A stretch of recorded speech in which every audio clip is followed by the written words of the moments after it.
Live, welcome DoorGrow hackers to the DoorGrow show. If you are a property management entrepreneur that wants to add doors, make a difference, increase revenue, help others, impact lives, and you are interested in growing in business and in life, and you're open to doing things a bit differently, then you are a DoorGrow hacker. DoorGrow hackers love the opportunities, daily variety, unique challenges, and freedom that property management brings. Many in real estate think you're crazy for doing it. You think they're crazy for not, because you realize that property management is the ultimate high trust gateway to real estate deals, relationships, and residual income. At DoorGrow, we are on a mission to transform property management business owners and their businesses. We want to transform the industry, eliminate the BS, build awareness, change perception, expand the market, and help the best property management entrepreneurs win. I'm your host, property management growth expert, Jason Hull, the founder and CEO of DoorGrow. Now, let's get into the show. So today, my guest is Logan Miller of OurPetPolicy, which you can check out at OurPetPolicy.com. Logan, welcome to the show. Hi, thanks, Jason. Thanks for having me. Excited to be here. Cool. So, Logan, give us a little bit of background on you as an entrepreneur and your journey into how you kind of got to the point where you decided to start something called Our Pet Policy. Yeah. So it all started back when I was 23. I purchased my first house, and it was a duplex, and rented it out, and became my own property manager of that, and even rented to college couples. And I was surprised at how many of them, being kind of poor college couples, had pets, and a lot of them would say it was an emotional support animal. And because I lived on the property, I didn't have to accept those, and so they'd end up paying a $300 pet fee to have it, and typically they're 6 or 12 months. And it surprised me that they were willing to pay that, but they did. And eventually, between me and family members, grew our portfolio. And yeah, it's actually just before COVID, we had a no pets policy on those properties as well. And it surprised me how many ESAs we had, emotional support animals, that we had. And we got to a point to where we really looked into it, and there were over 3/4 of our rentals that all had a no pets policy had animals in them. And it's like, man, there's got to be a better way to verify these emotional support animal letters. And so we talked with other property managers, most of them just accepting the ESA letters. We found online there's lots of websites that sell these letters, and we went and got the letters ourselves, and surprised at how easy you can get them. Just check a box, say I sometimes feel stress, and they say, congratulations, you qualify for an ESA letter signed by a licensed health professional. And so we worked with some lawyers and said, hey, there's got to be a good way that we can shut these down, as they're not legitimate, and figured that out. And then it was like, hey, I'll bet other property managers would like this as well. And so just started a business. Okay, so our topic today is allowing pets versus not allowing pets.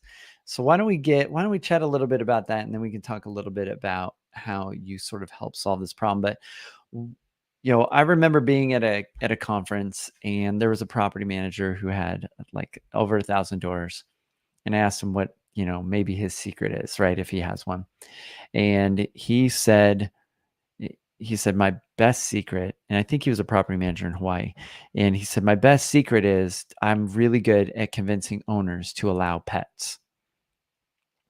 And I said, really? And he's like, yeah, I'm good at convincing them to allow pets because usually children cause more damage than pets do.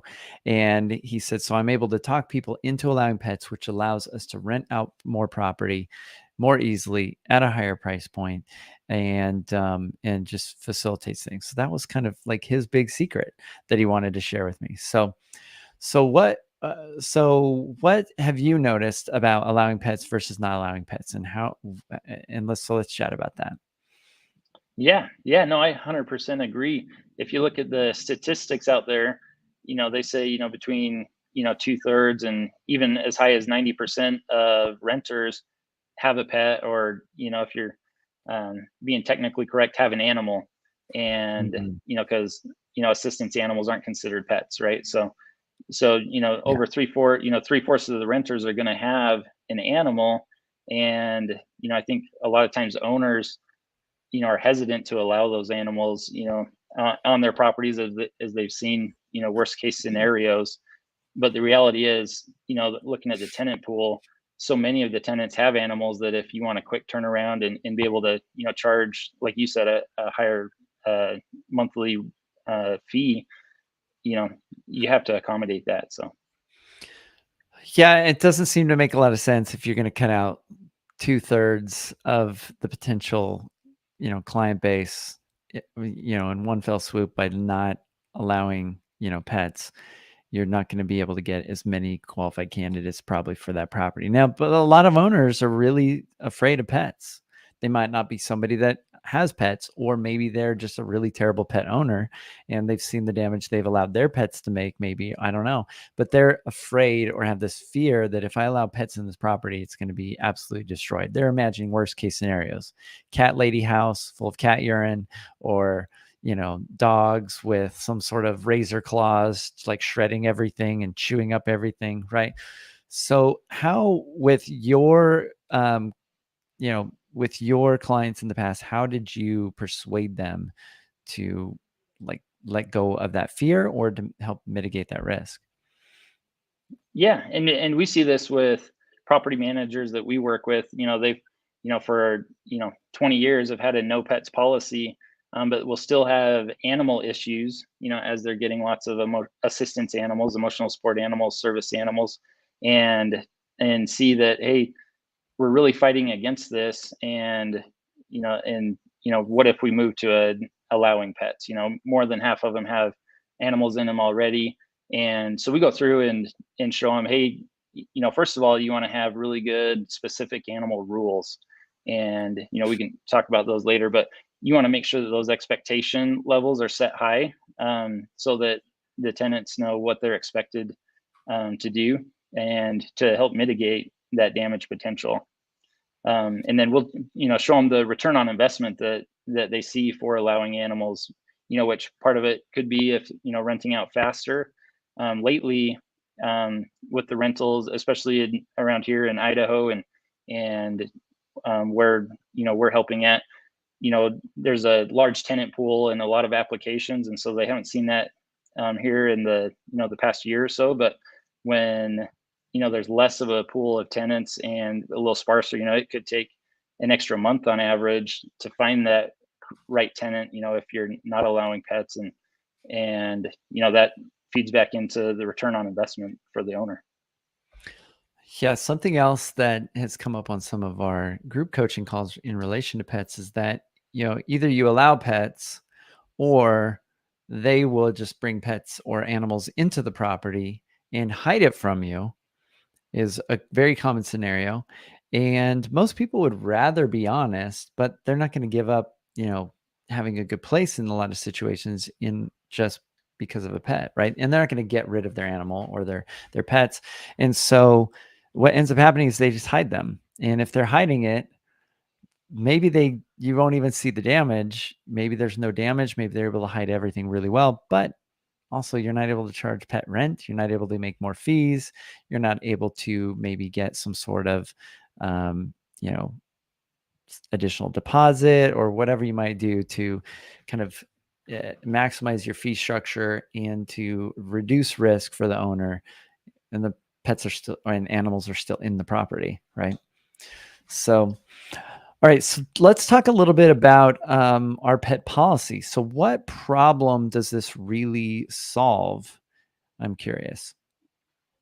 Yeah, and so, like I mentioned earlier, the first part where we started off with is those emotional support animal requests, right? And we see, especially with the younger generation coming and renting, and they're used to finding all their information online, and there's so many blogs and posts about emotional support animals. All these websites that are selling these letters have blogs, YouTube videos, and say, hey, why pay pet rent? Why, if you have a no pets policy, see if you qualify for an ESA letter, and 95% of people do. And so it's so easy to go get an ESA letter, that that they're coming in and they're without the pet policy. So we solve that issue, and we're able to flag those letters and say, hey, would you like to turn it into a pet, and pay that pet deposit? or, for the owners that are like, hey, I absolutely don't want animals in my property, we help, keep their pet policy and go that route. But we do see a lot more and more switching from a no pet policy to pets allowed. And so that's kind of the initial pain point we're solving. But the other thing too is, as tenants come in, a lot of times the damage that their animals cause is because they're naive to their damage potential of a dog or of a cat, and they don't know those best practices. And so our goal is to help educate those tenants. And so we have what's called pet curriculum for those tenants. So it goes through, they're getting a dog, maybe it's for the first time, maybe they've had a dog forever, but they'll go through this interactive training course that says, hey, here's the best practices for having a dog and the common ways that they do cause damage and how to prevent it. And so our goal is to, educate the tenants and make sure that they are responsible animal owners. And I think that, for the owners makes them feel a lot better about having an animal on the property. But then it's good for the tenants too, because less damage to the rental is good for the tenant, it's good for the property manager, and it's good for the owner. So that's another way that we're probably helping good for solve the some of pet. those problems. Yeah. The The pet's more being responsible taken care the of owner probably is. in a more responsible way, right? So, so we've had petscreening.com on our show before. And so I know lots of people listening have probably been using them or have used them before. So how does that compare? What's interesting to me that stood out is you have training material and education, which I don't know if they have that, but that's an interesting take, is to also just level up the quality of the tenants in relation to pet care or taking care of their pets or the animals. But I don't know if you've done some competitive research. I don't know if these two tools might be complementary or if they're competitive. So maybe you can just touch on that real quick.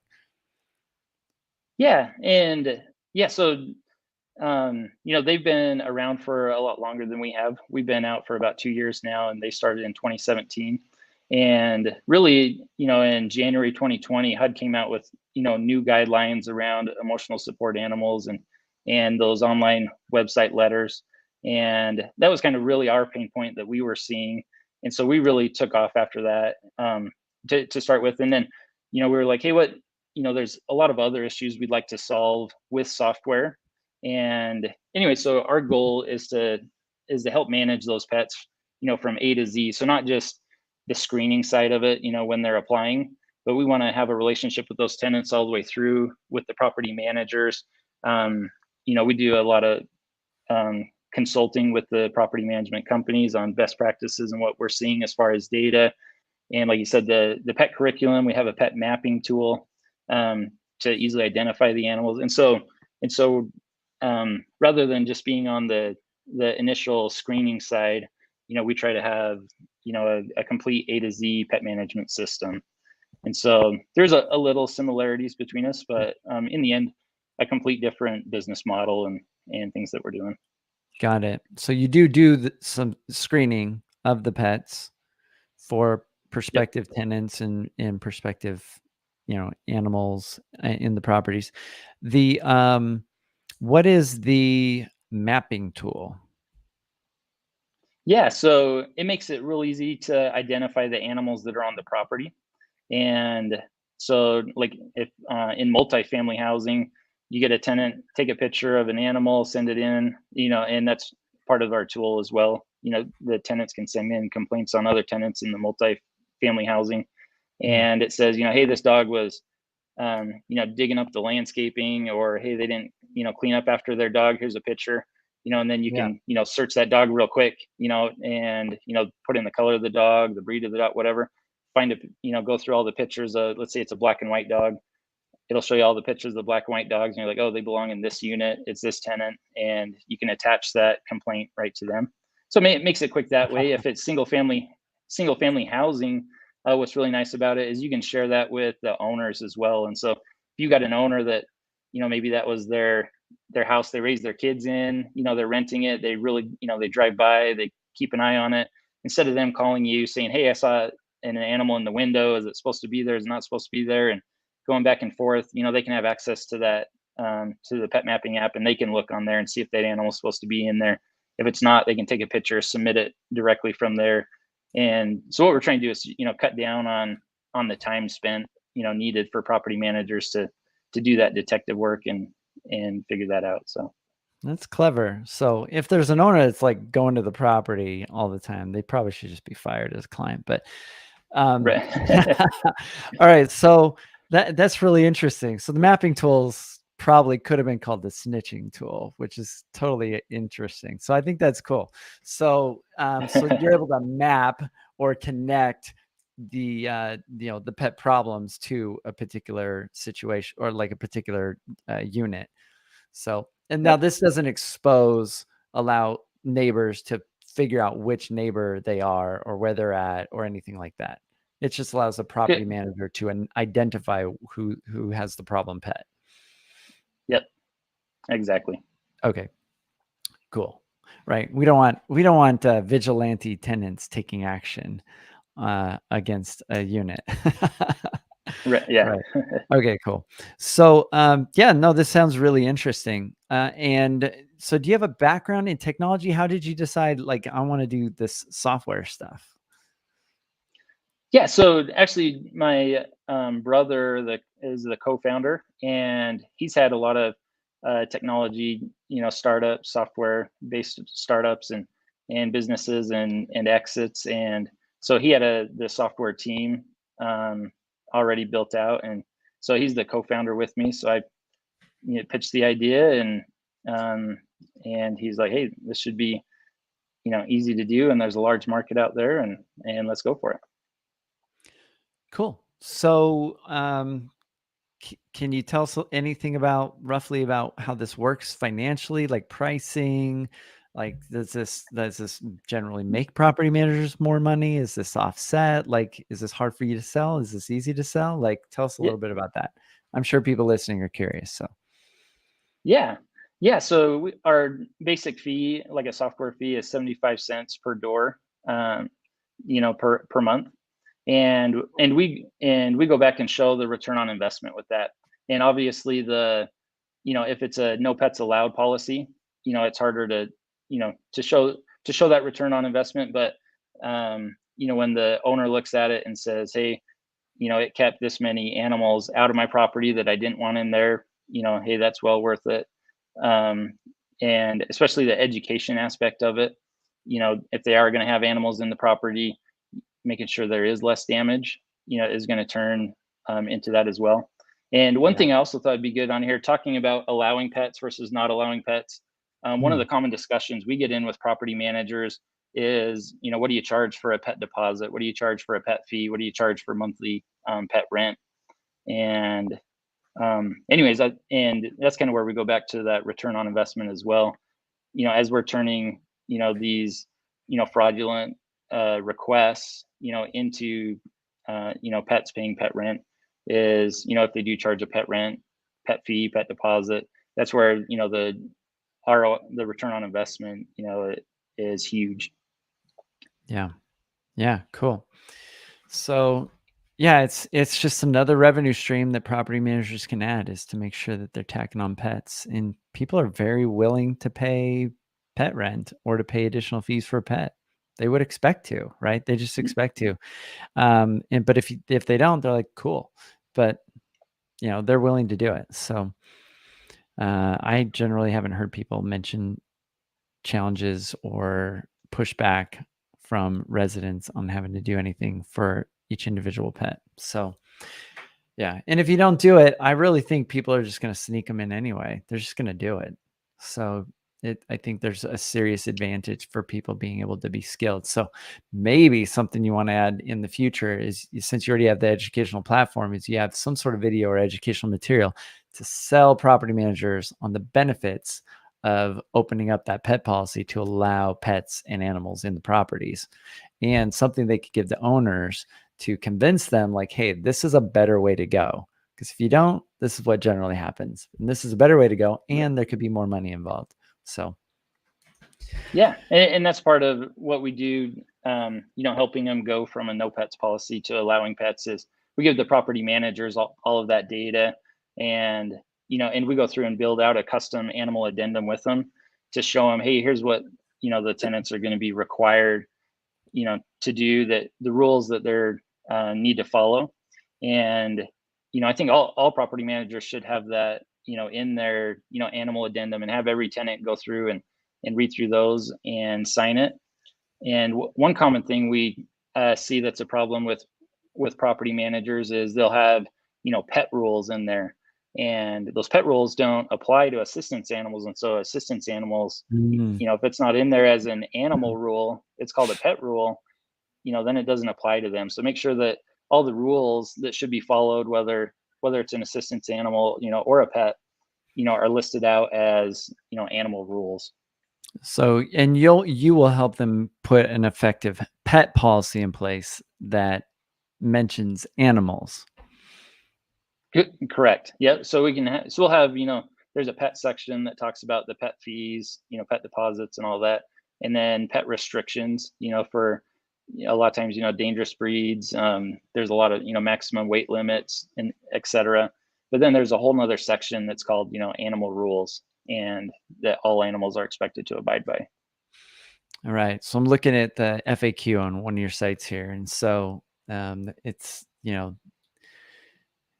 so what are some of the questions that people typically have? This seems like a big one. Do you have pet policies for every state that are applicable? Yeah. And so we're moving across the country, and yeah, so we're available to be in every state, and we work with lawyers in every state, as we go into them. So far, we're in 20 states across the country, and um, and it typically takes us just a couple of weeks to add another state, and like you said, we go in there. We have the specific rules in there that the state, because it's state by state, they'll have rules saying, hey, if you represent an assistance animal fraudulently, there's a fine for that, and we make sure and put that, in the pet policy as well, and go through state by state, make sure that we found some specifically cities, or counties that have specific rules around not being able to charge, pet fees and et cetera. And so we work with lawyers in each state to make sure that we're abiding by all of those rules. So basically, you're leveraging the rules and laws that are in each state. You're able to make the policy sound as scary as possible and leverage the rules and penalties that are possible or applicable. Yeah. We want to, educate the tenant as well, right? That, hey, there are laws against this. And, it's not something, you want to be, they should be honest, but then also know, hey, if you aren't honest, here's the possibilities, of recourse. And, so basically another educational part of it. Right. So if they're going to take the risk to be fraudulent or do the wrong things, they're more educated on that risk. So, okay, cool. Well, I think this sounds really interesting. I'm sure you'll get some people reaching out after they hear this episode. How can they find you? How can they reach out if they're a property manager that's interested in hearing more? Yeah. So our phone number is on our website. Obviously, you can always call us. We'd love to talk to you. Send us an email to, info@OurPetPolicy.com. You see it where, we go to a lot of the state trade shows. We were just at Apartmentalize, so national shows. And so, yeah, we're getting out there anyways, but feel free to just reach out to us at any time as well. Cool. So it's OurPetPolicy.com. Yeah, OurPetPolicy.com. Perfect. All right, cool. So I recommend you check them out. Sounds interesting. I'll push maybe some clients your way and see what they think. And I appreciate you coming out and hanging out here on the DoorGrow Show. Hey, thanks for the invite, Jason. I enjoyed being here. Awesome. Cool. And all right. I don't know if he's about to say something else. I thought we were done, so I hung it up. But anyway, Logan, appreciate you coming on the show. So check out OurPetPolicy.com. And if you are looking for the best in growing and acquiring more doors and growing your business, check us out at DoorGrow.com. We've got some really cool stuff that's coming down the pipeline that we are going to be doing for our clients. And we're really excited about this. So stay tuned. And until next time, to our mutual growth. Bye, everyone.